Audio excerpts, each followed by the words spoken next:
best one. His slogan is, if you snooze, you lose. And indeed, that is the case. There are only so many money-making opportunities to be had, and he's going to tell you where they all are. It's the one and only Black Bookie. It's Uncle Joe. Uncle Joe, how are you today? Good afternoon, America. Welcome to the Snooze, You Lose podcast. I'm your host, Uncle Joe. This is a sports and a sports betting podcast where the motto is and always will be win together, lose together. Make sure you follow us on all social media platforms. If you're watching on YouTube, hit that subscribe button. Thanks for joining us for another week. New listeners, old listeners, you know how we rock. We don't try and take up too much of your time. We got a lot to talk about. I missed last week because I was celebrating getting married to my beautiful wife. It was an awesome time. Thank you, everyone that celebrated with us or congratulated us. I am truly a lucky man, and I knew I was lucky before I got married, but I realized I'm really lucky after I got married when we were figuring out our schedule for the week, and she was kind enough to factor in football. That's how I knew I got the right one. She knows what time it is, but truly, I am blessed and thank all of you for, like I said, celebrating with us or congratulating us. It was an awesome time, and if you missed it, it sucks to be you. Well, we got a lot to talk about. Like we said before, we don't try and take up too much of your time. Game 7 tonight, Astros, Rangers. Surprised that we're here. We got a Game 7 tonight. Phillies, D-backs happening right now as the D-backs lead 4-1 over the Phils. And I was talking to my man, Bet the House. Make sure you guys follow him, _ Bet the House, _ on Twitter. And I was talking to him last night where heading back to Philadelphia, I was definitely going to hop on the Phillies to close this thing out until I saw the line. Now, don't get me wrong. Aaron Nola has been phenomenal during these playoffs. We even talked about it before where I told you guys to take the Phillies to win the series against the Marlins because he needs to pitch well. He's going to be a free agent. He didn't have a great regular season. He needed to pitch well all postseason so he can try and get a contract in the offseason. And he has. He's had 2 really good starts. He had a great start against the Marlins, great start against the D-backs. This start, he got hit up a little bit. And, yeah, once I saw that line at minus 185, I just couldn't pull the trigger. I couldn't do it. There's no way. I get it. It was at home. The Phillies, I guess, took some of the momentum back after grabbing Game 5, but not at 185. Absolutely not. I thought that line should have been no higher than maybe 160, 165. So the D-backs was the only side I could look. And they're looking like it's still time left. I believe it's the bottom of the 4th. But they're looking like they're going to force a Game 7. And now you already used Wheeler. You already used Nola. Puts the Phillies in kind of a tough bind. Once again, something we talked about. If you guys follow me on IG, I talked about it. They're in trouble. They were in trouble. This was not – once they went to Arizona and lost those first 2 games, especially the way the series is set up with the 2-3-2 format, they were in trouble. They really needed to close that game out that they blew 5-2, that game we had on Friday. And that's another thing, too. I was pissed off. I really wasn't even in the mood to do the show with the type of weekend that we had with the Phillies losing on Friday. I personally had USC on Saturday night just to win. Didn't even need them to cover, just to win. It's baffling to me. This kid's supposed to be the first-round draft pick, and he can't beat Utah. Ever. He can't beat Utah. He's 0-3. And then Sunday, the Lions don't even get off the bus for us as they get absolutely curb stomped against the Ravens. A statement game by Baltimore. We're going to talk about that. I didn't even really have a great weekend. But the Phillies losing that game on Friday, blowing that 5-2 lead with Craig Kimbrell coming in and pretty much choking the game away, really put the Phillies in some trouble. Absolutely put them in some trouble. Give me 1 second. I meant to post this that we are live. Yeah, put the Phillies in some trouble. And now trailing here at home, you already used Wheeler, like I said. You already used Nola. Suarez has been good in this postseason. But once again, the last thing you want to do was give this young, inexperienced team confidence. They're already playing with house money. They've been hearing it since they had to face the Dodgers in the first round. They shouldn't be here. And all they do is just keep winning. So still a lot of baseball left, though. But looking like it could be a Game 7. For the Game 7 tonight, though, our official Snooze You Lose pick, we are on the Astros' first 5 money line against Texas. The Astros have been terrible at home all postseason. They've done all their damage on the road, but I just do not believe in backing Max Scherzer. He's clearly not healthy. He hasn't been healthy all year. Deep down, I hope he does lose as a bitter Met fan, I guess. And it's not that he left. It's just the way he left and how much he was running his mouth when he left. That really kind of ticked me off. But I'm going with Christian Javier, who's been lights out. His inning streak of scoreless runs was incredible leading into this postseason. The Rangers were finally able to get to him a little bit, but I think he pitched 5-6 innings, only gave up 2 runs, still won the game. Scherzer was tattooed the last time he played the Astros. I don't think he'll be as bad this time, but I do still believe Houston gets it done. And we talked about it. If somehow the D-backs do get past the Phillies, call me Mattress Mac, because I believe the Astros will close it out tonight in Houston. So call me Mattress Mac. I'm grabbing every dollar I can responsibly, and I'm betting it all on the Astros and to win a World Series. If it comes down, first of all, that's going to be really boring and unwatchable. Let's just be honest. I want the Phillies to win. Just for a viewer standpoint, I don't want to see the Diamondbacks in the World Series. Sorry, D-backs. But if it has to be Houston versus Arizona, give me Arizona every day of the week and twice on Tuesday, because I just don't see how they'll be able to stop this Astros team from getting another World Series. I mean, Jose Altuve is chasing history with how many RBIs and home runs he's hit in the postseason. Love him, hate him, call him a cheater. The guy's clutch. The guy's clutch. Was it all done clean? No, it wasn't. But you still gotta put the barrel to the bat. And the guy's clutch. It's unreal what he's doing, especially on Friday when he was able to hit that game-winning home run in the 9th inning. Unbelievable what he's doing. And to be 5-3, it makes it even more impressive. But I got the Astros tonight. First 5, that's our official play. You can still lock it in. Kicks off at 8 o'clock. I think they get it done tonight. I just don't believe in Scherzer. Don't believe he's healthy. The Astros have been in these big moments before. Not that Max hasn't, but a lot of these Rangers players haven't. Nathan Eovaldi was able to do what he does. He's a big game pitcher. He's been in these situations before with Boston. So it wasn't really a pressure situation for him to come out and do what he does to be able to extend this series. And yes, Scherzer has been in these situations before. He has World Series with the Nats, too, actually. But I don't think, because of his health, that he's going to have enough tonight to get past Houston. I think the Rangers go home. I think it's a heck of a series. But we only are worried about the first 5 innings. We just need the Astros to be leading after the 5th for us to put the money in the account. Switching to the NFL. Man, if you've seen my video, there's only 5 teams. The frauds are out there. The frauds are out there. There are only 5 teams now. We're going to be heading into week 8. There are only 5 teams that are serious Super Bowl contenders. The Chiefs, because until you beat the champs, they're still the champs. The 49ers, who I've been on record saying I believe they will come out the NFC.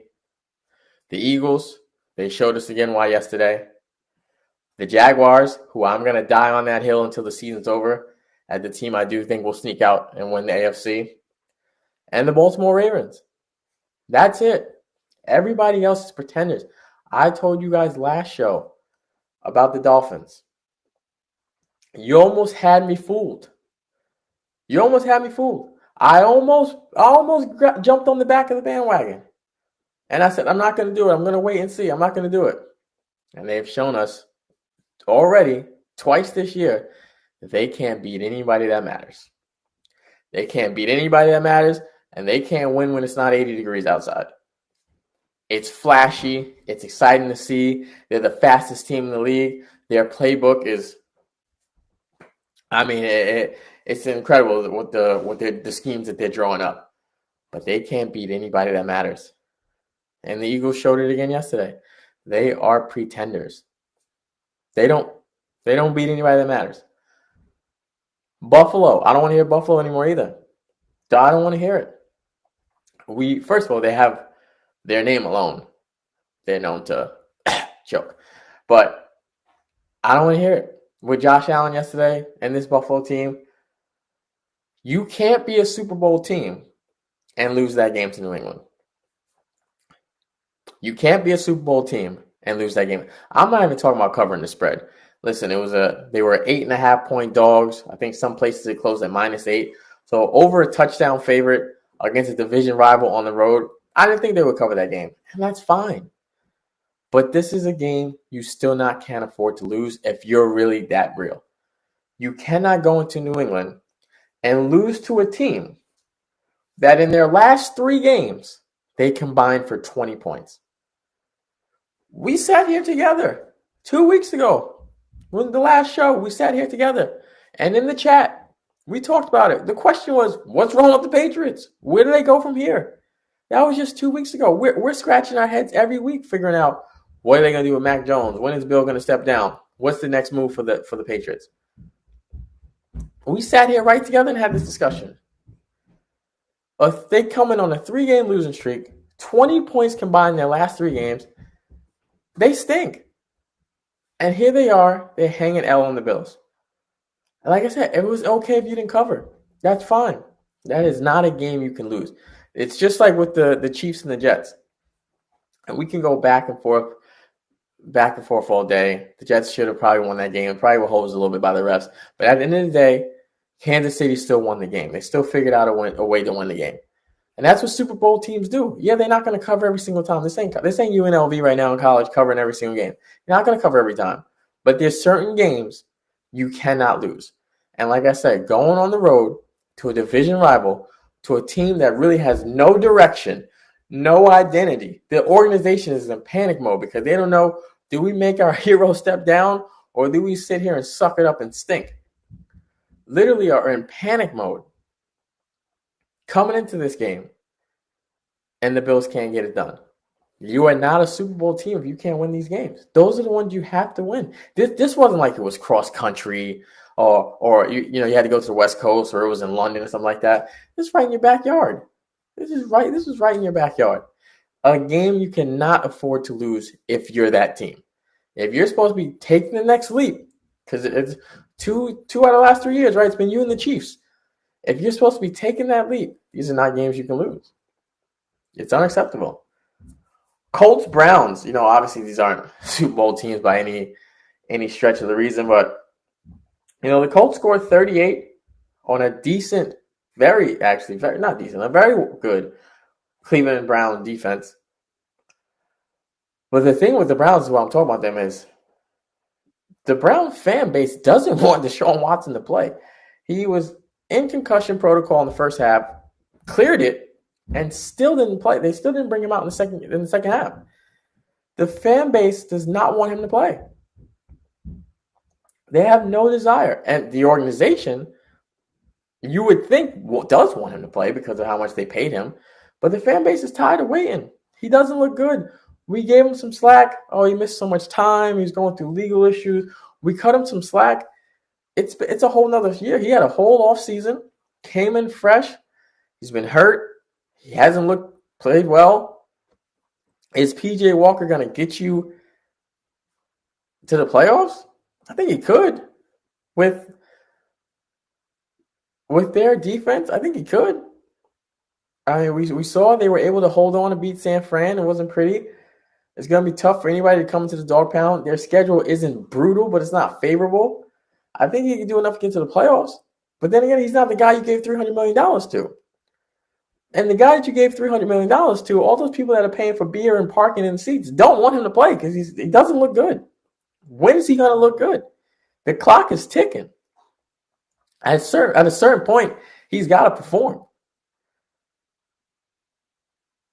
But it's at a point. I see it all on up and down my timeline. Shout out to my guys, We Like Sports podcast. I write for them on Sunday. I see a lot of stuff pops up because of them, because that's where they're located. The fan base doesn't want them to play. They're tired of giving them time. The clock's ticking, especially when you have a defense that's that plays this well, this top tier. You got Kareem Hunt, you got Amari Cooper. There's weapons there. It's bad. It's real bad. We already talked about Bills Pats, just something that can't happen. Dolphins Eagles, like I said, held to 17 points. Where is that? Where's all the trickery Globetrotter stuff when it matters? when you got to play a team that's actually going to be there. They can't beat it. They had the one game against Buffalo. They lost. Played the Eagles. They lost. Anytime it's a true opponent, someone with some grit, with some defense. 0-2. Can things turn around in the playoffs? Yeah. Is that likely? No. They are who we thought they were. And I told you guys, I'm not hopping on the bandwagon. I almost fell for it. We talked 2 weeks ago, I almost fell for it. When they hung 70 on the Broncos.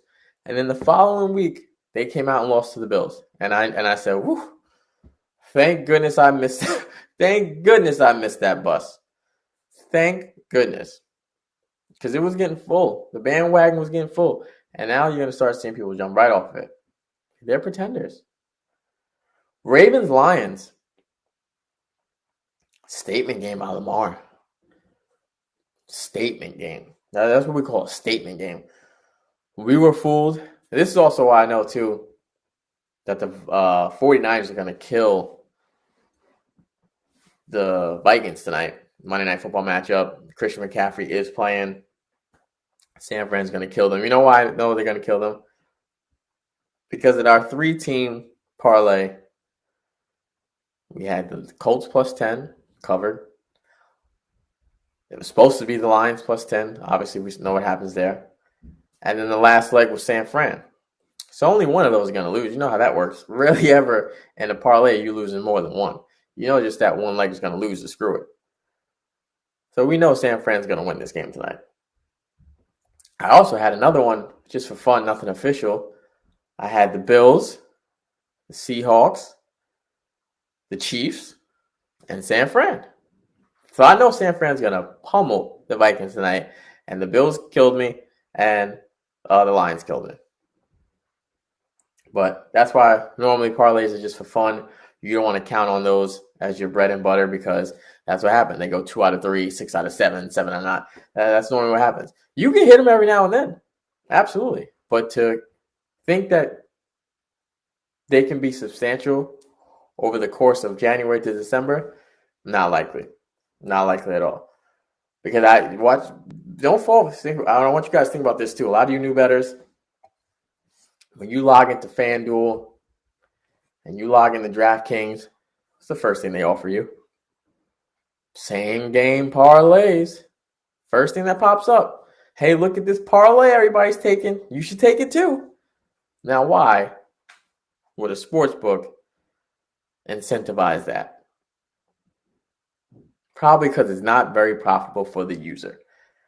It's profitable for the book.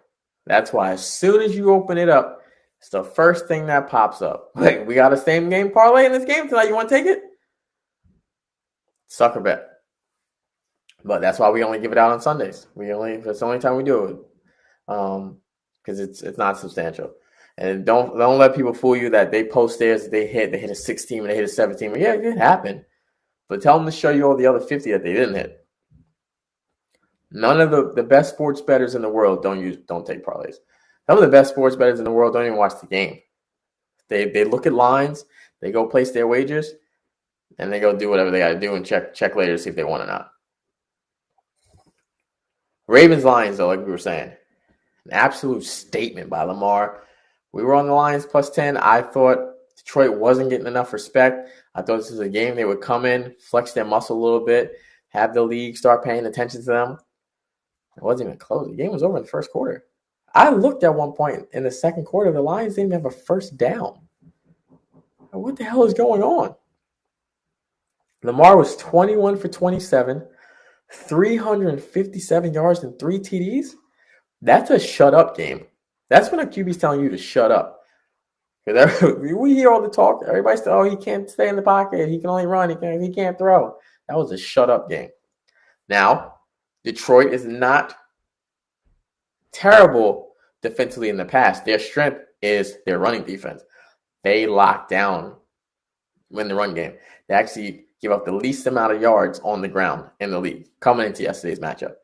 They hadn't given up more than 100 yards on the ground in a single game this year. They gave up 100 in the first half. They didn't get off the bus. There's no fancy words to put it. There's nothing else. They didn't get off the bus. And a shut-up game by Lamar, a statement game. And that's the only reason why the Ravens are my 5 spot for teams that can actually make it to the Super Bowl. Because if he is going to play like that, if he's going to sit in the pocket and just light you up, yeah, they're tough to beat. They're absolutely tough to beat because we know they're going to be physical. They have great coaching. You got Justin Tucker who can hit it from midfield. That's always just been their MO is that, in the playoffs, they just normally don't get it done. Teams strategize and figure out a way to neutralize Lamar. But if he's going to play like that, if he's going to have shut-up games where he's making statements, throwing for over 300 yards, 3 touchdowns, no interceptions, it ain't going to be easy. I don't care who you are. I don't care if you're KC or if you're Jacksonville. If you want to sprinkle the Bills in there too, whatever. I'm not. But if you want to, I don't care who you are. The Bills couldn't stop Mac Jones. So I'm not going to believe they're going to have an answer for Lamar. But that was a statement game by the Ravens. And the 2 highest bet teams yesterday, Buffalo minus 8.5 and the Lions plus 3. Top 2 bets yesterday. Both losers. And like I said, the Bills game, I expected them not to cover. I leaned New England in that game. Like I said, division game, I get it. Those are normally always close. They're dogfights. But it's not a game you can lose. And the Lions, I didn't think they were getting respect. 74% of the wagers on Detroit plus 3 never got off the bus. I appreciate everybody that is listening. Make sure you follow us on all social media platforms. If you're watching us on YouTube, hit that subscribe button, share the link, tell a friend, tell a friend. Let's check in on the Phillies. We got Game 7 coming up shortly. Houston first 5, our official play. Looking to start the week off right with a winner. What's going on in this Philly game? 5-1 D-backs. Yeah, we are going to have a Game 7 tomorrow. 5-1 D-backs. It is now in 7th inning. We're going to have a Game 7. We are going to have a Game 7. But I will say this. Make sure I look in the camera for this one. I will say this. I like the Phillies tomorrow. Sign me up. I like the Phillies tomorrow. If they are neutralized 5-1 today, you're going to have Suarez probably against Brandon. I'm not going to lie. I don't know how to pronounce the last name. Brandon P. Y'all know who I'm talking about. Pitched phenomenal in Arizona against the Phillies. I don't see him repeating that, especially in Philadelphia. It should be a night game, too. This was an earlier game, a 5 o'clock start. It should be a night game. That building is going to be rocking. It's going to be electric.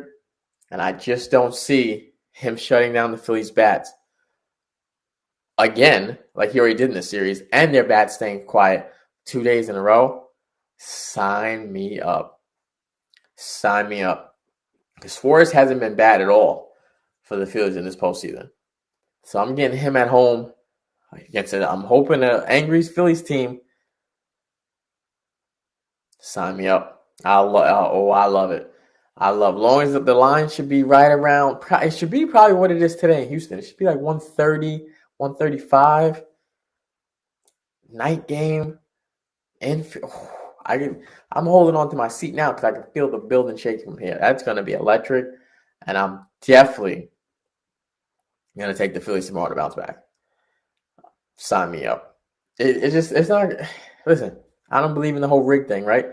But it ain't going to be profitable for the MLB to have the D-backs versus the Astros in the World Series. It just ain't. It's not going to be profitable. Nobody wants to watch that. So if I gotta believe in a little bit of conspiracy theory, sign me up. The NBA kicks off tomorrow too. NHL has been going on. Vegas is 6-0 to start the season.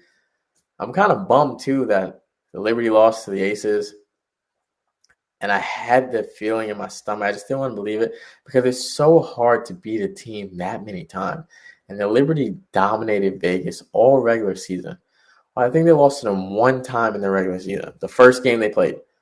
Then they beat them 4 or 5 straight. And that shit is tough to do. Then to get in the postseason, have to do the same thing. And the Aces were more rested. The Liberty games were coming down to the wire. Connecticut Sun pushed them to the wire, backs up against the wall.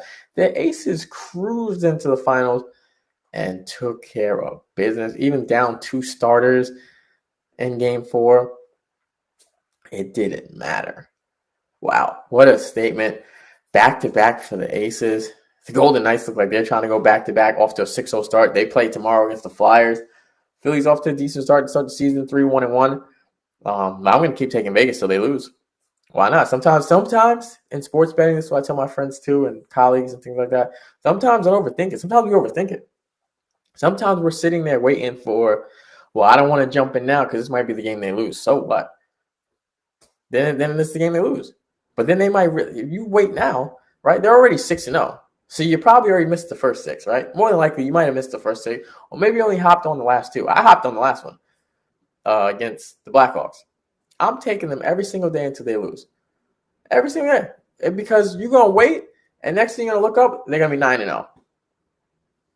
Don't wait. Hop in now. Hop in now. If they lose tomorrow, it ain't your fault. Don't throw out, I jinxed it, blah, blah, blah. It's not a real thing. Hop in now. Get in on it until they lose. I can't tell you what to do, but that's what I'm doing. I already missed the first 4. I ain't missing no more.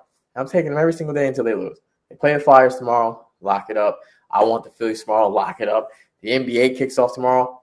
I hope with as much jawing and running their mouths that the Lakers have done in the offseason, worrying about the Nuggets, I hope they come out tomorrow and make a statement and play well. I really do.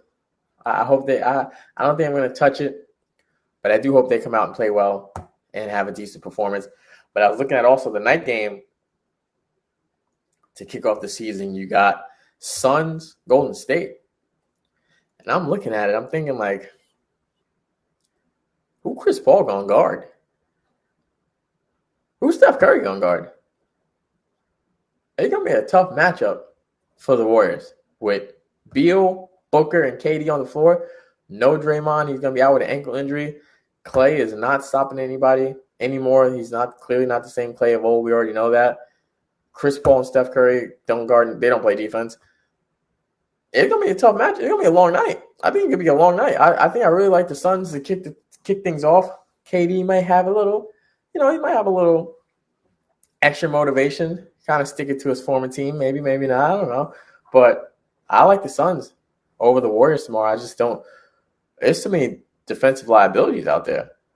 I just don't see, like I said, who is Chris Paul and Steph going to guard? You have to guard Chase Book all night? Okay, we're going to feed Bill. You're going to have Wiggins on KD? All right, we'll settle for 25 from there. And we still got options inside. Who's guarding Jerkic? Kind of scary. I told you, I bite my words. I didn't know what the hell the Suns were up to.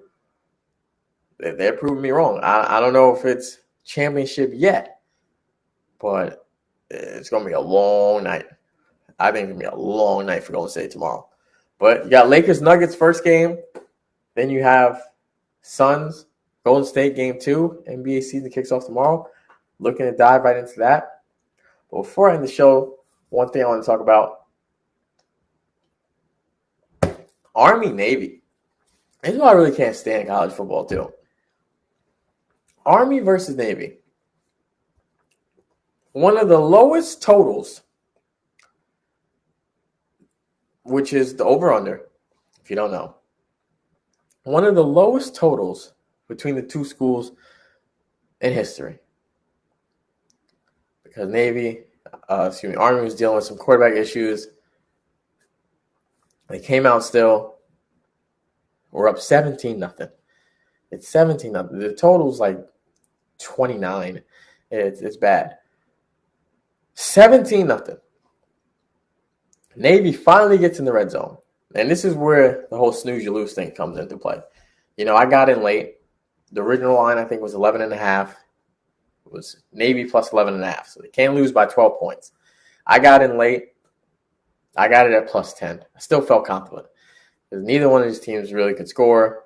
We could tell by how low the total is going to be. I thought it'd come down to maybe a touchdown, 4-point game. So I still threw something on Navy plus 10. It's 17-0. Under 2 minutes to go.